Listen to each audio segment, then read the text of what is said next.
If you would like to support Mercado Airwaves, visit us at patreon.com/Mercado Airwaves. Find us on iTunes at Mercado Airwaves. Keep up to date with the show on Facebook at Mercado Airwaves. You can see all of Nicole's work at typingwhentipsy.wordpress.com. You can follow Alex on Twitter at Mercado21Alex. Follow Mike on Twitter at mmercado2333 and on Instagram, MikeMercado2333.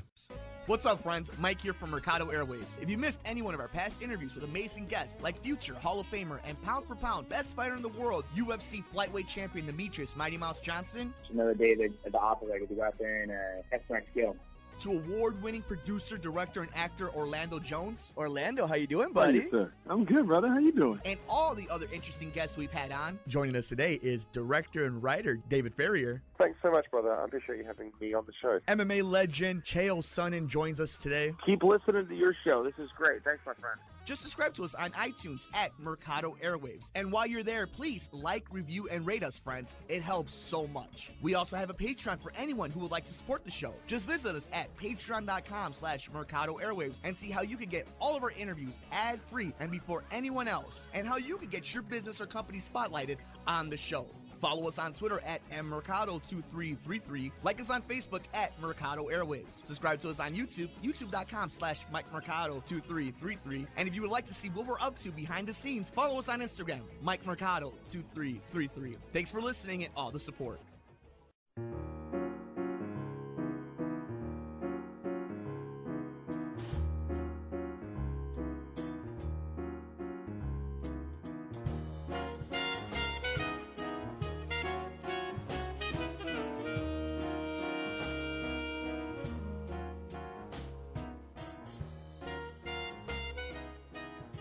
Thank you, everyone, for tuning in to another episode of Typing When Tipsy. My name is Nicole Mancha, and I am joined by the lovely Aimee Lonski. Hello. I'm so excited we got you back on the show. I was kind of afraid you weren't going to come back. Oh my gosh, no. I loved the first time. Did you? Yeah. First time's always the best time. Is it though? No, it's no. never the best First time's time. normally the worst. It is. Well, you know. Anyways. Mike's gonna hate editing this entire episode. Hello, Michael. So I wanted to kind of have you in to talk about my lovely communication episode, I guess is what we'll call it. All right. So you and Andy have been together for like 3,000 years at this point. Yes, it'll be 13 this year. Jesus Christ. Yeah. That's fucking crazy. It's weird to think that we are old enough to be in serious, committed relationships for that long. Yeah. So were you guys serious from the beginning? Yeah, I would say so. Or were you serious in the beginning? No. Oh gosh, no. Well, I know. Come I on, mean, Andy was more serious first. Well, he's also a little bit older, so that kind of makes sense too, I think. Yeah. Like at 15, I don't know what great decisions you're making with your life. So maybe at like 18, you're making a few more. Yeah, that's true. Positive decisions. That's true. No, but I would say that we were actually pretty serious from the get-go. So, okay. So the reason I wanted to have you with communication is because you and I have been friends for how long have Mike and I been together? A little over 3 years now. Yep. Right? So our communication levels have changed significantly. And I always think about like the friends you're with and the people you're with and your family and how you communicate with them and talk to them and how like you talk to people at work opposed to the way you talk to people at home. You know what I mean? Oh, and yeah. I just think it's so interesting, our flexes in vocabulary and conversation, which is really funny why you brought that story up earlier, how people change when they're speaking depending on who they're around. Mm-hmm. Because I think it's it's a weird phenomena to witness. And I have what my friends call a phone voice, where I literally sound like this super peppy, sweet human that we know I'm not. So why don't you give us an example right now? Okay, hold on. I have to pretend I'm answering the phone for Ring, registration. ring. Registration, how can I help you? Oh my gosh. Yeah, that's literally You the voice. literally sound like a 100-pound blonde white girl. Right. It's like, registration, how can I help you? Sure, no problem. Thanks, have a great day. Or I usually say, have a wonderful afternoon. Yeah, people like me on the phone. Not so much in person, but we'll not get into that right now. So, do you think that experiences change the way that we talk to people? Like, do you think that the things that we go through with another person changes the way we have, like, the different communication levels that we have with people? Yes. And I'm going to give the example that you and I have in common here. You know, like we have said before, you know, you and I, we've always been friends. Like since we met, I feel like you and I clicked. Right. Like we just kind of get each other. But then we went on that trip in San Diego and, you know, it was close quarters. And we knew everything that we were doing the entire time we were there. Yeah. So I would say that experience alone brought us closer to where now, can I say this? Sure. We can talk about poop now. Yeah. We can talk about poop. It's a natural way of life. It is a bowel movement, which we all must have. So, but yeah, I think that it makes a lot of sense because, I mean, there are things that I'm a very open person, right? I'll talk to anybody about pretty much anything. There are things I don't talk to people about. So I'll never pretend to be one of those people in a relationship that doesn't have an issue with the other person, right? Mm-hmm. Everyone argues. Everyone fights. Everyone disagrees with the other person for something or another. Right. I will not share that shit with people at work. Like, I have people who will, like, who will tell me what's going on. I don't talk anything about that personal life at work. That being said, if there's something I'm frustrated about, I'll talk to you about it and say, hey, this is what's going on and I'm frustrated or whatever it may be.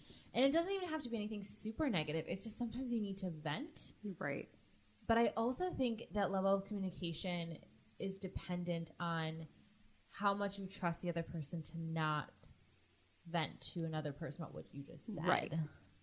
Or potentially get back to the person you are venting about. Right. And like, I'm pretty honest most of the time, and I'll tell him if something's like, I'll tell Mike if he's bugging me or if something's bothering me or how he's acting or whatever. I also am very emotions on my sleeve. Like, you know, if I'm pissed off, because I really don't care.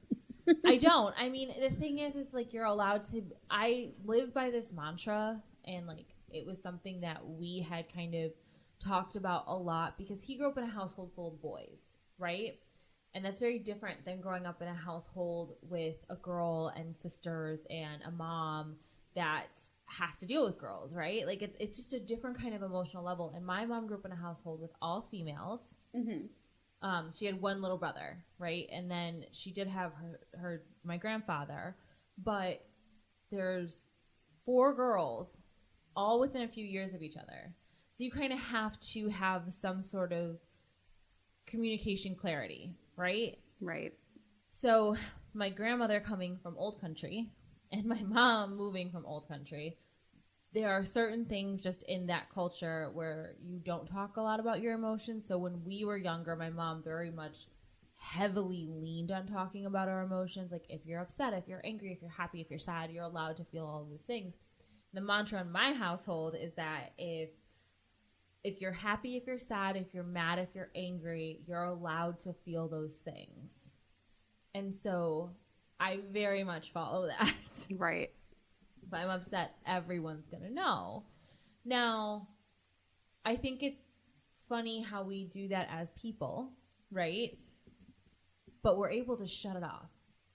Like, at work, it's like a light switch. And it's like, I don't know if it's better. Like, I still feel like I fester.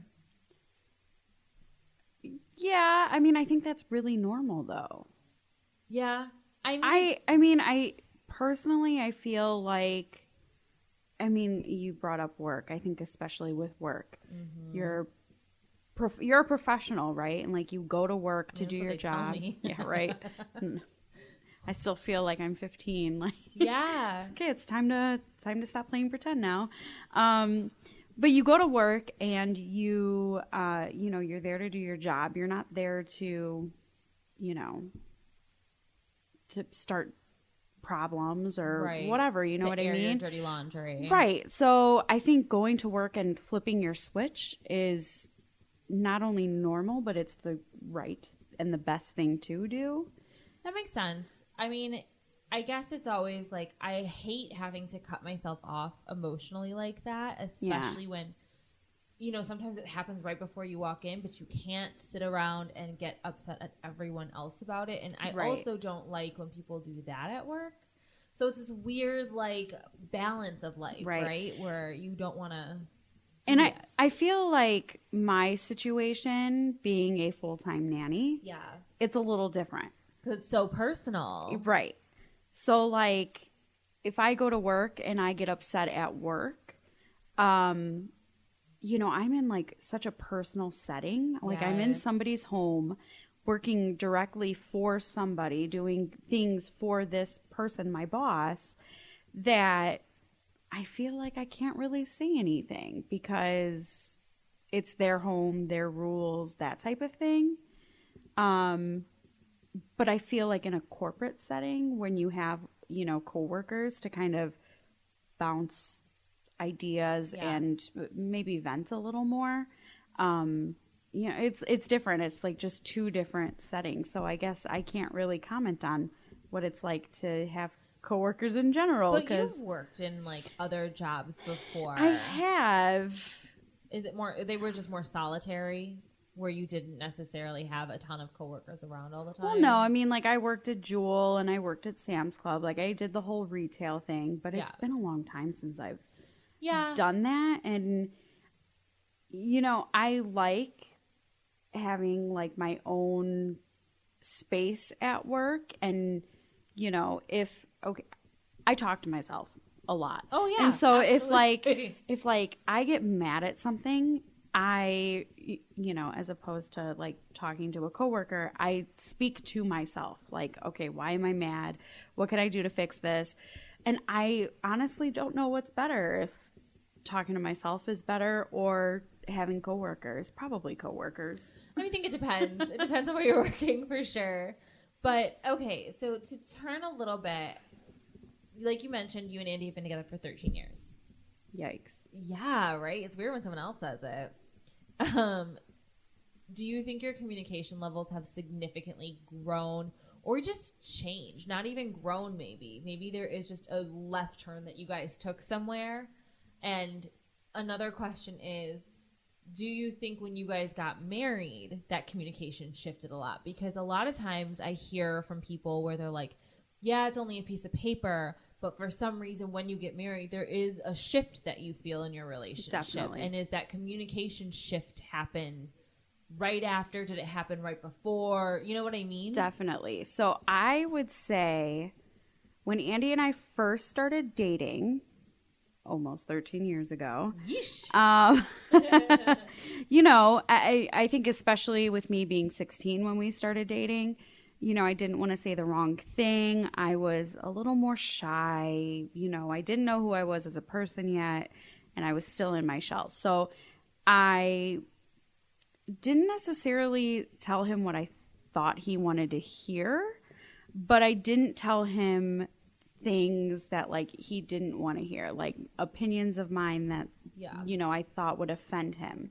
So you didn't necessarily tell him anything he didn't want to hear. You just didn't necessarily say the things you wanted to say. Right. Okay. You know, I was shy, and I, like, you know, just, not that I didn't communicate with him, but it wasn't like how it is now. So then, you know, moving forward and going off of, you know, getting married, I would actually say that once he put a ring on my finger is when it kind of turned the corner for me. Because at that point, it was, you know, at that point we were dating for like 7.5 years. And so he put a ring on my finger, and I felt almost married at that point then. And so I was kind of like, well, you're kind of like stuck with me now for life. Even though we haven't gotten married yet, you put a ring on my finger. So you're stuck with me. Right. And so now I'm just going to, say whatever comes to mind because you're stuck with me type of thing. So I think once he put that ring on my finger, I was just like, all right. Yeah.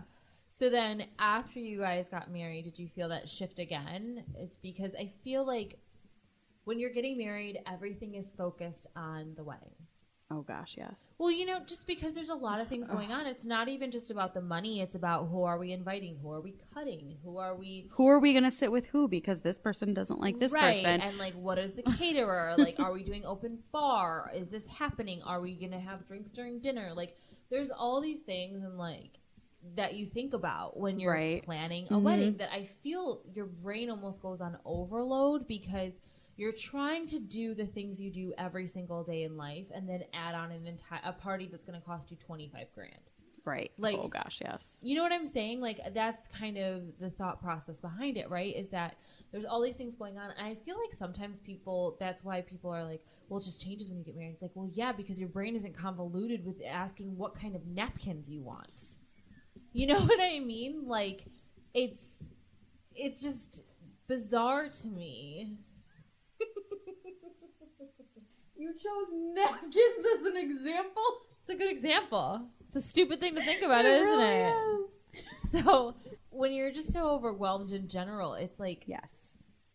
Now everything's gone. Now there's no party distracting you. There's no fog clearing, fogging your brain. Yeah. And steering you with just these wedding thoughts. So, yeah, I could agree with that. I think that once Andy and I were actually married, it was just kind of a relief. And I feel like we were probably even a little more open with each other at that point, too, because, when you're planning a wedding, it's a very stressful event. Right. It's so stressful. Oh my gosh. And I'm the complete opposite of a bridezilla. I'm so down to earth. I didn't care about napkins or, anything like that. I just wanted to marry Andrew and whatever and have our family there. That was the thing. But with that being said, it was still stressful. And so I feel like when you're planning a wedding, it's almost like you're almost walking on eggshells. Right. Because everyone is so stressed out. Yeah, it's not even just you, the married, the couple getting married. It's the people that are helping you, your family, your friends, the people who are standing up with you. Everybody's kind of stressed out about it. Right. Because there's just, there's expenses that need to be paid. And so I feel like you kind of just walk on eggshells with everybody a little bit. Sure. And I think especially with me, I never ever wanted to come across as a bridezilla. And so... Well, get ready when it's my turn. Gosh. I didn't want to come off like that. So I... where was I You almost went out of your... you almost went out of your way to make everybody else happy. And to not bother with... Right. You almost get to the point where you're so opposite bridezilla, you're an anti-bridezilla because you just get anal about everything else to not be that person. Right. Right. I don't care. But secretly you really fucking cared that it was lavender, not violet. Stupid thing. Yep. Exactly. Exactly. And now that you bring that up, I wish our colors were actually lilac. What colors were they? I wasn't there. I know, because you guys started dating right before or right after our wedding. I think it was a year after or something. No, maybe it was sooner. How long have you guys been married? It'll be 4 years. Oh, yeah, shit. In so May. Right after. Yeah. Right after, because we started dating in October of 2015. So 5 months later. That's crazy. Damn, if you would have only met him 5 months sooner. Yeah, well, my life. So, okay. After getting married, you've been in this relationship for a long time. You guys lived together for a while. How many years did you guys live together before you got married? 1. Oh, okay. So actually, just shy of 1 year. Okay, so it wasn't that long of a time. No. Do you feel like your communication levels with your parents changed after you got married and moved out and became this Oh, 100%. Yeah. Okay. Oh my gosh. Like I said, when I was younger, I was this meek little... We're going to have to bring producer Mike in here to verify this, but continue. Yeah, he might not say so. He thinks that I hated him like when we first met, but I'm starting to get the feeling he says that about everybody. He does. He really does. He does. But like with my parents, like I was terrified of my mother. I still am. Continue. Yes, terrified, and so I never like spoke back to her. I mean, occasionally I did, but I rarely did. And, you know, it was like if I came home a minute past the time she wanted me home, Yeah. I would be grounded for like a week. Now let's talk about Mick and Lily for a second. Is it the same way with them? Oh my gosh, no, it's not.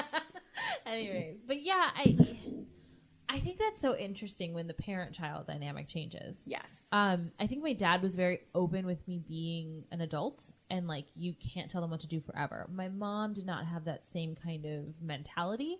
I remember when I came home from college because I lived on campus. So when I lived on campus, I had been out like whenever I wanted because they didn't have rules for us like that. Like we weren't children. Mm-hmm. So I came home for winter break and I was going out with my friends like from high school and stuff. My mom was like, I'll be back by 11. And I was like, I'm sorry, what? Like, I'm not going to be home at 11. I'll tell you that now. Because, and I had been, and she will even attest to this, really until like my last year of high school, I was really good. I got in trouble because I drove my friends home while they were drunk and I was sober. But that was when they started doing the tickets. If you were driving someone home, if you were under 21 and they were drunk and you were sober, you'd still get ticketed in the city. Oh. It was really stupid. It made no sense. And I think they ended up getting rid of it because it was literally the fucking dumbest law ever. Yeah, that sounds really dumb. It was so stupid. But that's the stuff I would get in trouble for, right? Like, nothing actually I had done wrong. And when I hit, like, the end of my 17 year, which was my end of my high school, because I was still 17 when I went to college. Mm-hmm. That's when I got a little bit more rebellious and started hanging out more with people that maybe she didn't love or want me hanging out with. I got my belly button pierced, which was like a really big deal. Like, you know what I mean? Like things that you're supposed to do when you're in high school. But I do remember, like, when that happened, there was a shift there. And there was a lot more arguing and fighting over, like, what I wanted to do with my life and all of that. And then there was also a significant change when Mike and I started going out together and we moved in together. Because I finally seemed to have found where I wanted to be and what I wanted to do in life. And, like, everything kind of all click together. So do you feel like she just trusted you then? Yeah, and I don't want to say she didn't trust me before.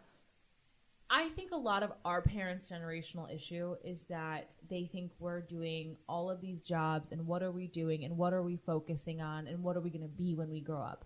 We didn't grow up with shop. We didn't grow up with home ec. We didn't grow up with a set plan in our lives, right? We grew up with you can do whatever you want. Well, to do whatever I want means I have to explore what I want. Mm-hmm. And so I think that's where the disconnect comes because they had to choose. They had to make a decision because they had to be parents. They had to get married. They had to do this and they had to do that. They do not want to put that on us. Well, guess what you get then? You get people who want to explore opportunities, explore jobs, explore life before settling down and doing any of that. Why do I have to be a wife, a mother, and a career, whatever, by 30? What is it about that number that makes everyone panic, right? Or even 25 was what it used to be, you know? Like, what makes people panic about that? And that was kind of my thing was like, I'm like, okay, so the communication level between me and her changed because I think I was confident in who I was. Because I knew that whatever happened, I was going to be okay. And I also was like, this is my house. For the longest time in other relationships and when I had lived with someone previously, my home was still always considered my parents' house. That was my house. When Mike and I moved out together and started living together, wherever we were was home. Like, I feel home. Don't be a sap. But that's so cute. Nobody can see. Aimee's doing a little heart. It's disgusting. So, but you know what I mean? Like, that was my home. And I'm like, okay, so yes, I can always go back to my parents if I ever needed to for whatever reason. I'm like, but I'm my own woman now. So our communication is going to change because you don't decide what I'm going to do with my life. I'm going to decide. I'm going to make decisions. Maybe they're not those decisions that you like, but they're decisions I have to make to better myself. And if you don't accept them, that's fine. You don't even have to like them. All you have to do is support them. Like, that's where I was.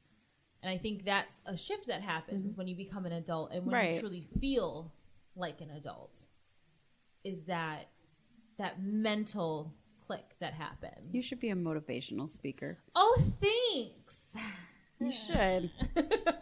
You've got good ideas on life. I try. What's up, friends? Mike here from Mercado Airwaves. If you missed any one of our past interviews with amazing guests like future Hall of Famer and pound for pound best fighter in the world, UFC flyweight champion Demetrius Mighty Mouse Johnson, Another day at the office, I get to go out there and test my skill. to award-winning producer, director, and actor Orlando Jones. Orlando, how you doing, buddy? Hey, sir. I'm good, brother. How you doing? And all the other interesting guests we've had on. Joining us today is director and writer David Ferrier. Thanks so much, brother. I appreciate you having me on the show. MMA legend Chael Sonnen joins us today. Keep listening to your show. This is great. Thanks, my friend. Just subscribe to us on iTunes at Mercado Airwaves. And while you're there, please like, review, and rate us, friends. It helps so much. We also have a Patreon for anyone who would like to support the show. Just visit us at patreon.com/Mercado Airwaves and see how you can get all of our interviews ad-free and before anyone else, and how you can get your business or company spotlighted on the show.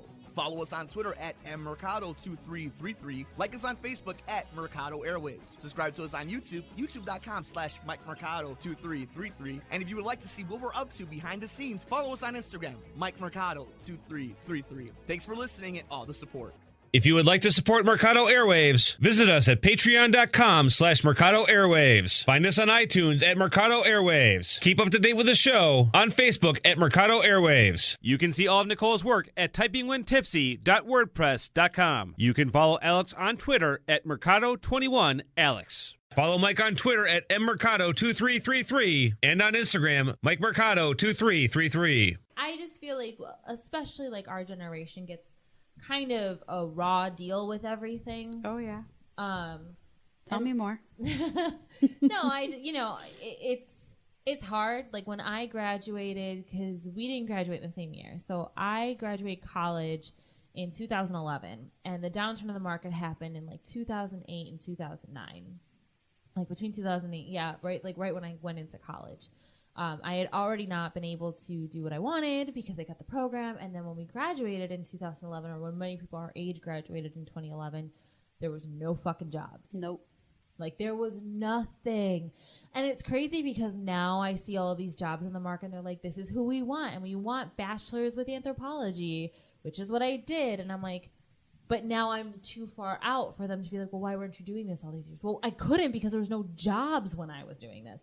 So I always think it's interesting, especially for our generation, like, we're speaking up about so many things and we're talking about all these things, and really our communication levels have changed because we're like, if you don't want to listen, we're going to make you listen because we got the shit end of the stick.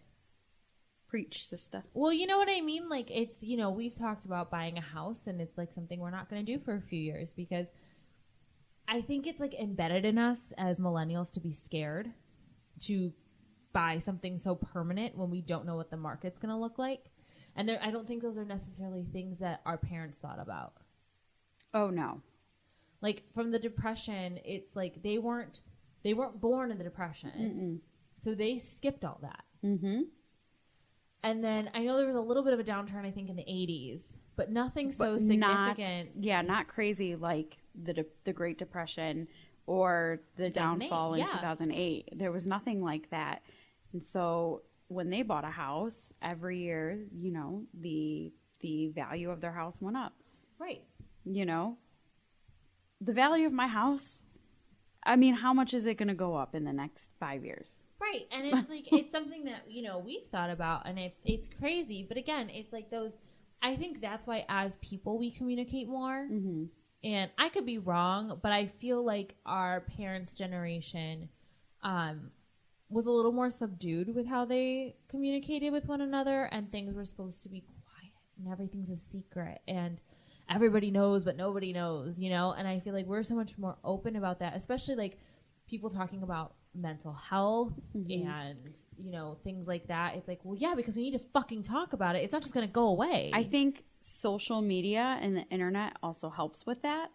Yeah. You know, our parents, their generation, they didn't have anything like that. They didn't have any platforms to express themselves like that. But we have, you know, Instagram, we have Facebook, Twitter, wherever, that you can say how you feel, communicate what your opinions on everything, you know, and with the internet, you have all the latest news at the tip of your fingertips, and you can read the comment section and you see all these people with all these different opinions, and that can sway your opinion, or it can strengthen your opinion.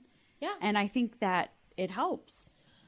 And the thing is that I'll never be the person to say, like, there are obviously downfalls, right, of the internet and people who feel that they are so unique and so special and everyone deserves an award. Everything. Yes. And everyone deserves an award and everyone is special for who they are. Now, I'll never go that far. I don't think I'll ever be that, you know, like, to that point. But I do agree that it gives us the options to, like, have those communication levels and being able to just connect with people on a different level. I mean, 2 of my closest friends now are from my MFA program. And one of them lives in Georgia. And the other one lives here, but our schedules never match. And, like, you know, they've talked about moving to Michigan. So, like, to have these close relationships that can bond a person from miles and miles away, I think also just strengthens the communication that you have in general, because it's people from all over the place that have different opinions and that can still communicate with one another on a different level. And in that as well is that communication of beliefs and opinions and just all of these things. And it's crazy how that links together in one space. Right. And the other terrifying part is that the space never goes away. So Nope. all of the things you said 15 years ago are still out in the universe. We're talking to you, Kevin Hart. Yeah, it's not great.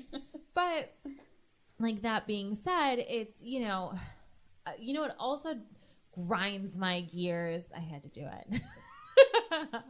What grinds your gears, Nicole? Tell me, please. I see a lot of those memes a lot of the times, you know, about like 50 years ago or whatever. And there's obviously a different communication level that happens. And people like to blame the internet for the reason everyone breaks up. I'm not saying it's not a reason, right? Because you have everything at your fingertips and you have every ex-girlfriend or ex-boyfriend or whatever at your fingertips. However, what I will say on that is that I hate seeing those memes that said, well, the reason your grandparents are still together is because they had to communicate, and if it was broken, they fixed it, and blah, blah, blah. Also because grandma couldn't ask for a divorce. Right. If grandpa was an asshole. Right. Like, that's the reality of it, right? Is because it wasn't respected and society damned them. Yep. So not just that, grandma stayed at home tending to all the kids while grandpa went to work every day, made all the money. Exactly. How can grandma get out of that? Right. And so that's also what gets me now, too, is I'm like, maybe the communication levels are different, but aren't they moving in a more positive way than they were before? I would rather, it's what we had all talked about earlier, I would rather you tell me that you don't want to be with me anymore, or say we need to go to somebody, because I personally, if we could afford it, I would 100% go to couples therapy. I think it is such a great, I think therapy in general is a wonderful, wonderful thing to have another person to bounce ideas off of, to bounce your emotions off of. Sometimes you need a mediator because, like, Mike and I have very different communication skills. He's a bottler. He doesn't talk about things. If it bothers him, he just lets it go in, and then he slowly just kind of lets it out. Like, you know what I mean? But he doesn't want to talk about it. Right. I want to talk about it right now until I get it fixed. Like, that's how I am. And so sometimes when you have two people with such differing forms of communication, I think that therapy is a wonderful way to bring that out and to help you kind of work around those things. It's like love languages. Like some people feel this way and some people have this type of love language. So it's about working together as a unit to be able to communicate. And I think, which is part of the reason I think therapy is wonderful.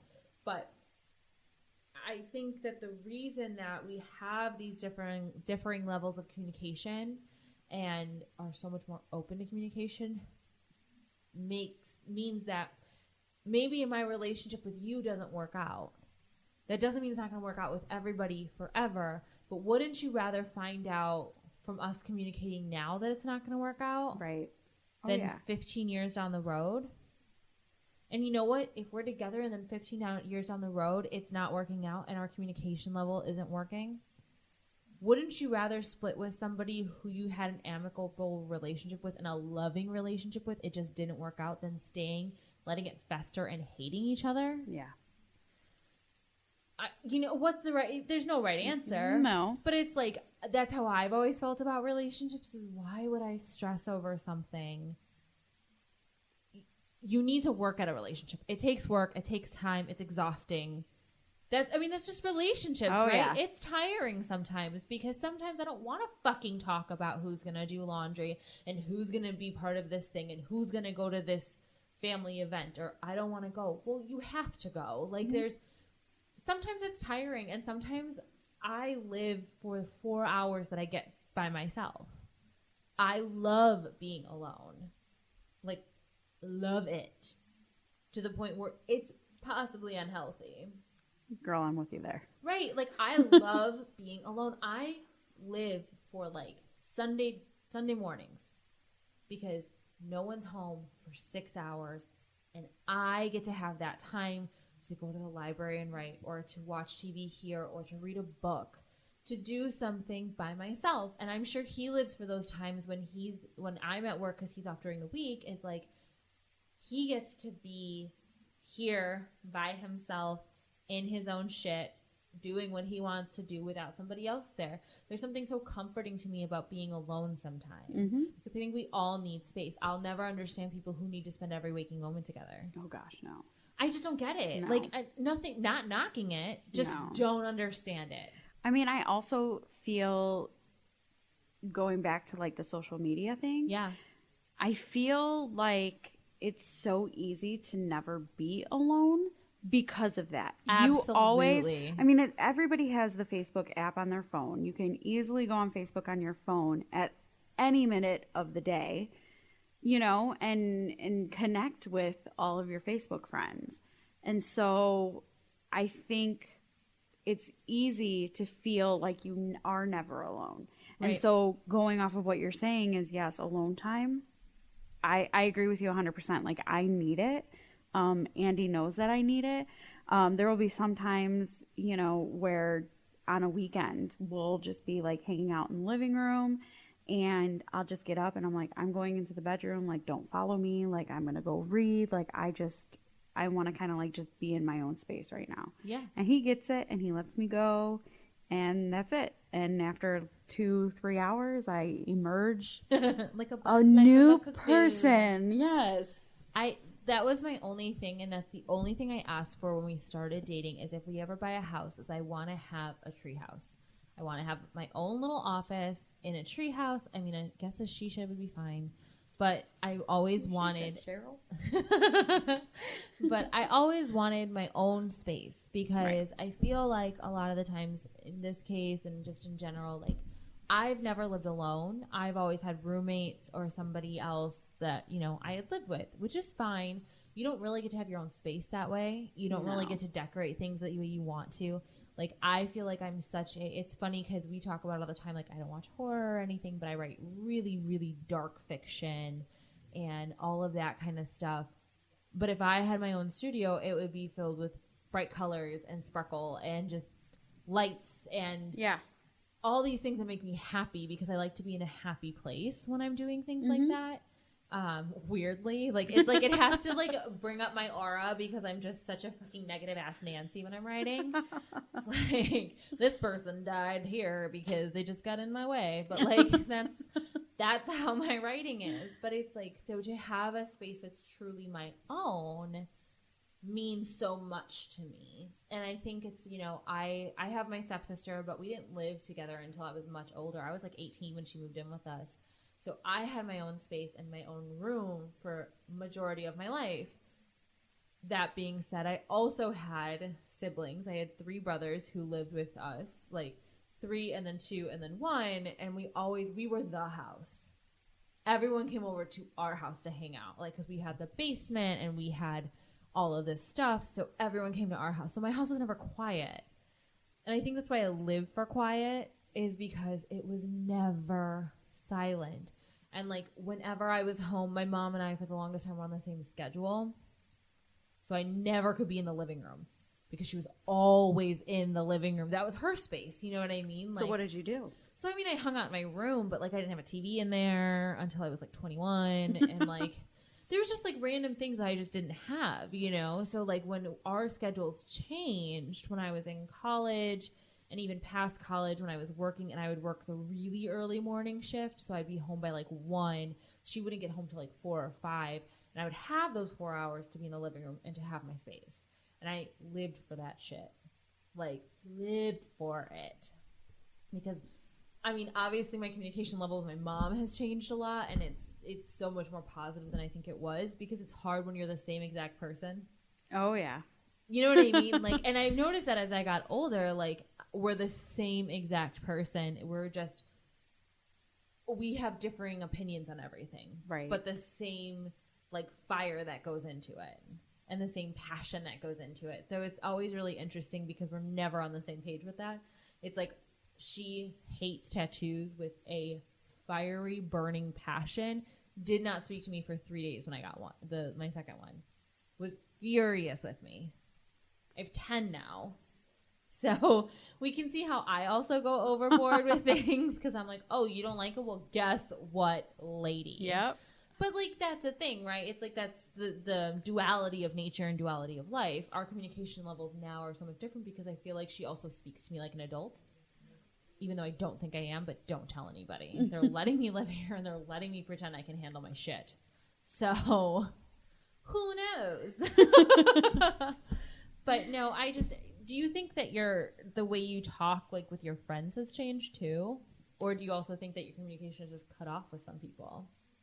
So I think that the older I get, the less inclined I am to deal with other people's bullshit. Okay. That's the nicest way I could put it. So yeah, I do think that the older I get, the less I want to talk to some people, just because I think certain individuals bring a lot of negative energy, and being somebody who's like just trying to be positive all the time and like trying to get through this thing called life, like I don't have time for that. So do you think that just the idea of communicating with people maybe that haven't grown in any way has changed the way you talk? Like, yes, there's a lack of growth, right? Yes. Because I don't think you have to be, I don't look at you and be like, oh, I only want to be friends with people who are in relationships or who have full-time jobs or anything like that, but I want to see growth in you as a human. I agree. Okay. Andrew and I talk about that all the time. There are certain people, like, you know, Andy and I, we're trying to better ourselves every day. We're trying, you know, we have these goals and aspirations, and we're trying to get there. And so I feel like there are certain people who are kind of like just okay with where they're at, and they don't want to better themselves at all. And I feel like the more I communicate with those people, I feel like it's going to rub off on me. Yeah. And I don't think I really don't think it will, because Andy has the most influence on me. out of anybody in the world. You know, he has the most influence. So if Andy's got the motivation to get something done, that's what's going to motivate me. But there's still this like lingering doubt I have where if I, you know, hang out with people who have no goals, I'm going to slide right into that. Yeah. You know? That's so funny that you say that because, I mean, it's not a bad thing that he influences you the most. When you said it, I'm like, oh, most of what Mike does doesn't influence me at all. Like, well, no, his opinion means a lot to me. But I wouldn't say he is necessarily like a motivating factor. That's more, I think, of just how we've set our relationship up, though, if that makes sense. Like, you guys have been together since you were 16. I was just going to bring that up. Yeah, so you guys have been each other's motivating factor. We were adults when we met each other. Right. So he was already in his career. I was trying to figure it out, and he's always been my biggest supporter, and I will always be his biggest supporter. I don't expect him to motivate me, and I don't think he expects me to motivate him. That's not my job. My job is to have your back no matter what. Right. And I think that influencing can be the same thing as motivating. And it's not a bad thing either way. It's just interesting how different people set up their relationships in different ways. And again, I think a lot of it has to do with our ages when we met and also like previous relationships that we had been in, because I was like, I cannot support you in everything you do. Right. I just can't because I've done that before. And the only person who gets screwed is me. And I'm sure the same thing with him, you know. But I will support you emotionally. I will support you mentally. I will support you, you know, at this point in our lives. Obviously, if it came to financially, like we've been together for 3 years plus some odd change in months. You know what I mean? Like it would be different now. And I feel like it's the same for him. It would be different now if that happened. But it wasn't his job to support me back then when we first started dating, you know? But it's interesting because I feel like, no, I expect you to have my back. Just like you better expect me to have your back. Right. But my motivation has to come from inside because what am I, like, then who else, what am I doing? Who am I impressing? Right. You know? I get that. I mean, I do think, like you said, though, Andy and I started dating. I was 16, he was 17. You were growing together. And you guys didn't grow apart. You guys grew together, which I think is very different and strange. And you also didn't grow and have kids right away, which I think definitely influences your decisions in life. And it also influences like who you are as a person. Right. Because you're not worried about another little person that you have to fucking make sure is alive and like gets fed and shit like that. You know? Just 4 fur babies. Yeah, exactly. But you know what I mean? Like, I think that changes things because you were able to grow into adults together without having that as well. Right. And that, I think, allowed you to grow into who you are. And I think we're ever changing as people. Mm-hmm. But it's allowed you to put yourself in a situation where you know what you're looking for. You know what you want. And I should clarify.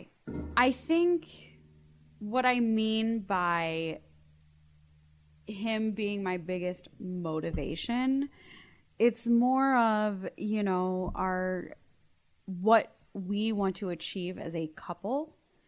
For instance, where we want to live in 5 years.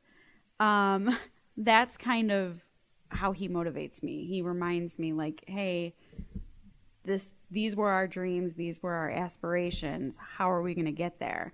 And then I'm like, oh shit, let me readjust myself here and get back on track. And I think that is healthy. And I think that's, you know what I mean? I think when I was talking about the differences, it's interesting because you've had all these goals and aspirations for 5, 6, 7 years. Mm-hmm.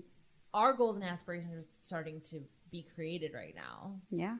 It's a weird place to be in because I feel like when I was younger, I was like, I'm going to be married at 21 and I'm going to have kids by 25 and I'm going to be a young mom and a cool mom and a this mom and a that mom. And now I'm like, I literally could not get up at 8:30 today to get to work. Like, I was struggling. The dog was still sleeping. I'm like, I don't even have to get up. No one's getting up right now. But you know what I mean? And I'm like, and I'm loving my life how it is. Right. There are obviously things I'd like to change, but wink, wink, winkety, wink, wink, wink, winkety, wink, wink, wink, wink, wink.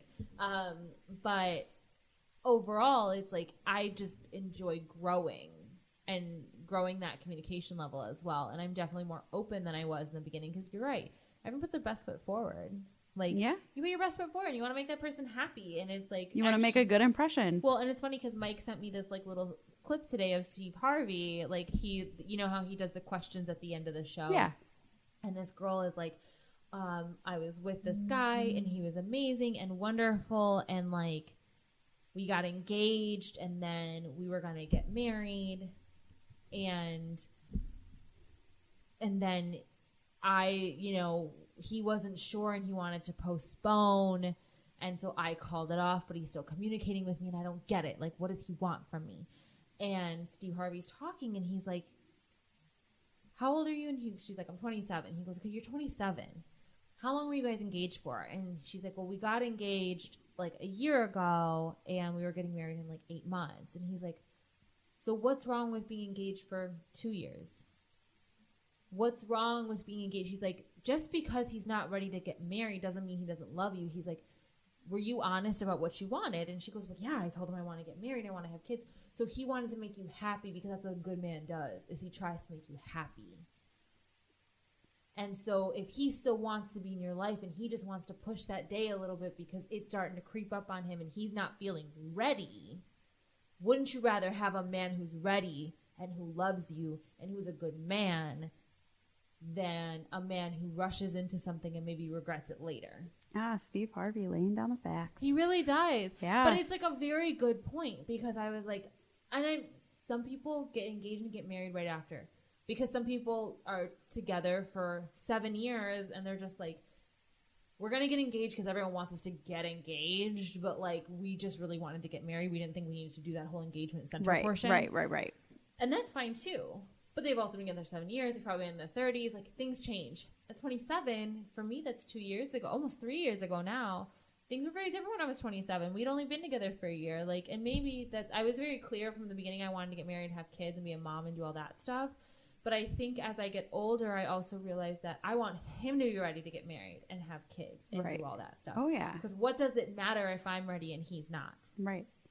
And I think that we've gotten to be in this really cool place of being in that adult relationship and being able to talk about those things and have those open style communication sessions where I'm like, well, this is still what I want. Is this still what you want? And are you still happy? Mm-hmm. Because I think those conversations need to happen too. Are you still happy? Is there something that I'm doing that upsets you? I want to know those things, because people like Mike don't always communicate those things because they just don't want to upset you. He lives his life not wanting to upset the people he cares about, which is what makes him such a wonderful human. That being said, sometimes you need to be like, let's have a real open, honest conversation right now. How do you feel? Because I think that definitely changes the way you work as well, as a unit. Oh, definitely. Thank you so much for being on this episode, Miss Aimee Lonski. Thank you for having me. I'm so excited. I love having you over. You'll sit here and talk with me for an hour, and Mike is like barely struggling through some of these conversations. Sorry, Mike. But thank you so much for tuning into this episode of Typing When Tipsy, guys. As always, I love to hear from you. I want to know what you want to talk about. Next week, I think we're going to have Ramon back on for another episode, and he wants to get a little edgier, which for him, who knows what that actually means. Maybe he'll wear shorts. We'll get crazy in here. But anyways, thank you for tuning in. Thank you, Miss Lonski, for being here. Thank you. Good night, everybody.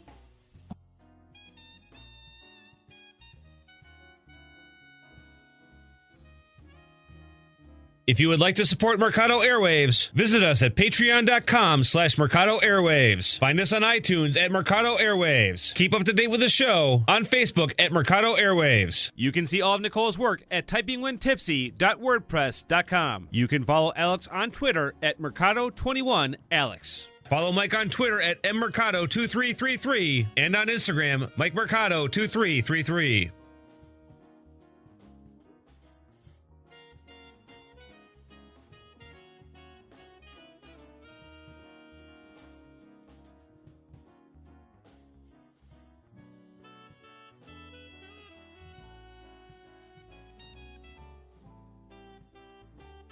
If you would like to support Mercado Airwaves, visit us at patreon.com/Mercado Airwaves. Find us on iTunes at Mercado Airwaves. Keep up to date with the show on Facebook at Mercado Airwaves. You can see all of Nicole's work at typingwhentipsy.wordpress.com. You can follow Alex on Twitter at Mercado21Alex. Follow Mike on Twitter at mmercado2333 and on Instagram, MikeMercado2333.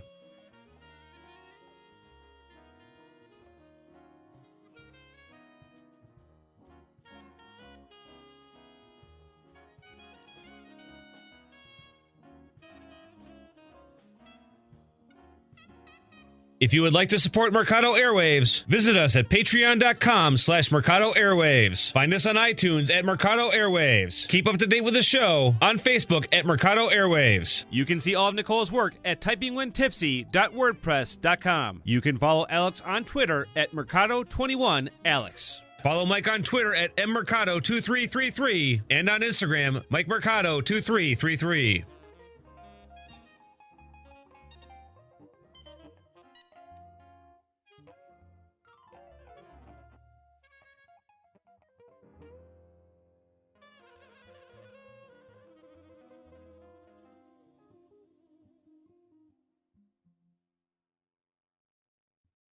What's up, friends? Mike here from Mercado Airwaves. If you missed any one of our past interviews with amazing guests like future Hall of Famer and pound for pound best fighter in the world, UFC flyweight champion Demetrius Mighty Mouse Johnson, Another day at the operator to go out there and test my skill. to award-winning producer, director, and actor Orlando Jones, Orlando, how you doing, buddy? Hey, sir. I'm good, brother. How you doing? and all the other interesting guests we've had on. Joining us today is director and writer David Ferrier. Thanks so much, brother. I appreciate you having me on the show. MMA legend Chael Sonnen joins us today. Keep listening to your show. This is great. Thanks, my friend. Just subscribe to us on iTunes at Mercado Airwaves. And while you're there, please like, review, and rate us, friends. It helps so much. We also have a Patreon for anyone who would like to support the show. Just visit us at patreon.com/Mercado Airwaves and see how you can get all of our interviews ad-free and before anyone else, and how you can get your business or company spotlighted on the show.